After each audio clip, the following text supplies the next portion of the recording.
Professor at Hasan Kalyoncu University and joins me now from Ankara. Hi there, Murat. So just take us through why Türkiye chose to take this step and also withdraw from the treaty. You know, the decision of the presidency is very clear. Turkey is suspending the practice of the treaty.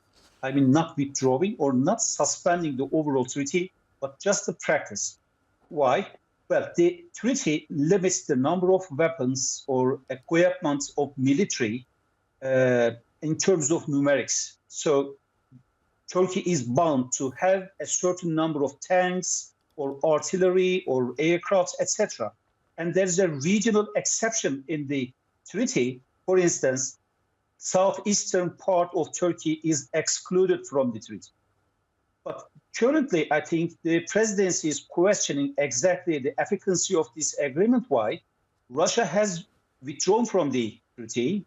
United States and NATO also announced that they will stop practicing it, and now Turkey.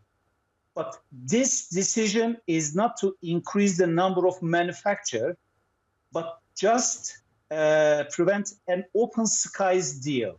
Why? Because open skies requires the other governments to fly over the country, just one day period to the activity, and take the pictures of the military installments if there is more than required levels of weapons. So this is just the practice that is suspended, not the numbers. Okay, thank you for explaining that so well for us. I'm wondering, though, that because the aim of the treaty was to reduce the risk of military conflict, now that several countries have suspended their participation, what are the implications? Should we be concerned that we could see more armed conflicts in the future? You know, the treaty was designed for the crisis management right after the collapse of the Soviet Union. And at that time, the former pro-Soviet countries that the Eastern Europe, they were on the agenda. So this treaty has lost the prominence and importance, significance. Why? Most pro-Soviet countries are now NATO members. That means in this picture, in this treaty, NATO countries will control each other, not Russia, because Russia has withdrawn. So if the allied countries does have a feeling of trust, we don't need to do it because everything is now free to access. You can just type something on the net and you can learn the numbers of weapons or ammunition, etc.